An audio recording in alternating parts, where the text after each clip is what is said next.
ঠাকুরপো, জঙ্গলের ভিতরে কাজ কাম করার মজাই তো আলাদা। যাক, অনেকদিন পর আজকে আমিষ খাইতেছি। তোমার দাদা তো কিছুই পারে না, তোমার পারে না, জীবনটা একদম ধন্য হয়ে গেল। ছাগলটা গেল কোনে? ছাগলটা যে খুঁজে পেতেছি না আমি, কই গেছে? আর আয় আয় আয় আয়, কোন দিকে গেছে? কোন জঙ্গলে খুঁজুম? ইমুরটা খুঁজতেছি তাও পাইনে, উমুরটা খুঁজি তাও পাইনে, গেছে কোন জঙ্গলে? আয় আয় আয় আয়। বৌদি, এই জঙ্গলের মধ্যে কি খোঁজাখুঁজি করেন? আর কইও না ঠাকুরপো, এই জঙ্গলে ছাগলটা হারাই ফেলাইছি, খুঁজে পাইতাছি না। ইমুরে জঙ্গলে খুঁজছি পাই নাই, ইমুরে জঙ্গলে পাই নাই। ও বৌদি, হ্যাঁ? এরকম সর্বনাশ হয়ে গেছে, আপনি আগে কইবেন না?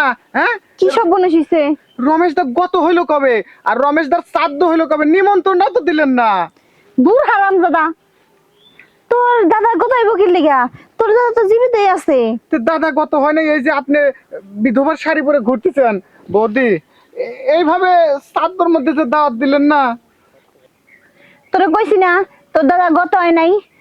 এই বিধবা শাড়ি পরতেছ? শুন, এটা আমার আরো 1 বছর আগে পড়ার কথা ছিল, কিন্তু পড়ি নেই, এখন পড়তাছি। কে কে বৌদি, কিসের দুঃখে আপনি বিধবার শাড়ি পরছেন আর 1 বছর আগেই পরবে চাইছেন? কি লিগে পড়ছি জানোস? হ্যাঁ, তোর দাদারে দিয়ে আমার কোনো কিচ্ছু হয় না। ও না কোনো ঘরের কাজ করে, না আমার নিজের কাজ করে, কোনো কাজে পারে না। এর লিগে বিধবা শাড়ি পরে রেডি হয়ে রয়েছি। ও, তার মানে আপনি বুঝাতে চাচ্ছেন দাদা জীবিত আছে, তারপরেও আপনার দাদা গত হয়ে গেছে এরকম ভাবি আইছেন? হ, আমি মনে মনে এটাই ভাবি যে বেটা গত হয়ে গেছে। আচ্ছা বৌদি, এই ঘরের কাম বুঝলাম, কিন্তু আপনার নিজের কাম, এই কাজটা কি? এই কাজ দাদা পারে না? কে এই কাজ বুঝো না? এই কাজটা কি? হ্যাঁ, স্বামী স্ত্রী যে এর নেমনে ই করা লাগে, এটা কি তুমি বুঝো না? ও বৌদি, বুঝবো কেমন করে? কপাল খারাপ, বাবা কতদিন ধরে বলতেছি, ও বাবা আমাকে একটা বিয়ে দাও, বিয়ে দাও। বাবা তো বিয়ে দেয় না। তা বইয়ের কাজ বাকি, এটা তো বুঝি না বৌদি। বুঝার লাগবো না, যেমনি আছো হেমনি থাকো, বুঝছো? দেখলে বিয়ে শাদী করো, যদি নাকি হে বড় সুখ শান্তি না দিয়ে পারো, তাহলে যা আমার মতো বিধবা শাড়ি পরে রাস্তাতে ঘুরঘুর করবো। বৌদি, একটা কথা কই, কিছু মনে করো না। কও। দাদার যে কাজটা, অসম্পূর্ণ কাজটা, সেই কাজটা তুমি আমাকে শেখাও। আমি দেখি তো দাদার অসম্পূর্ণ কাজটা সম্পূর্ণ করে পারি নাকি। তুমি কি পারবা এই কাজটা করবে? আরে তুমি দেখায় দিলে তো আমি সব পারবো। মানুষ পারে না এমন কোন কাজ আছে এই পৃথিবীতে? তুমি যদি পারো তাহলে আজকে থেকে এই বিধবার কাপড় খুইলে শাড়ি পরে থাকবো। আরে হ বৌদি, রঙিন শাড়ি পরে থাকবে। তাহলে কি কাজ তুমি আমার শেখাও তো। আসো এইদিকে আসো।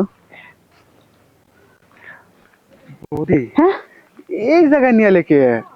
এই জায়গায় কি লেগে নিয়ে আসছি তুমি বুঝো না? বুঝছি তো, কিন্তু যদি কেউ দেখে দেখি ফালা দেয়? আরে না, রাস্তাঘাটে যদি কিছু করতাম তাহলে মানুষ দেখতো।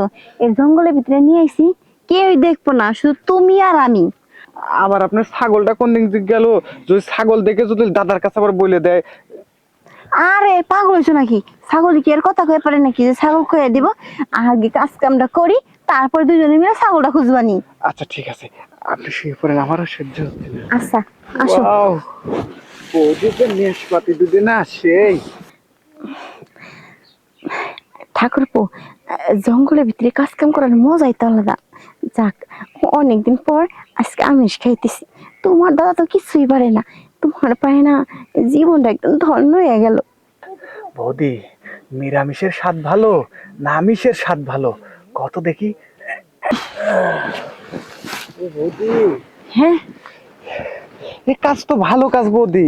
শরীরটা কিরকম পাতলা হয়ে গেল, আর দাদা এই কাজ করে পারে না।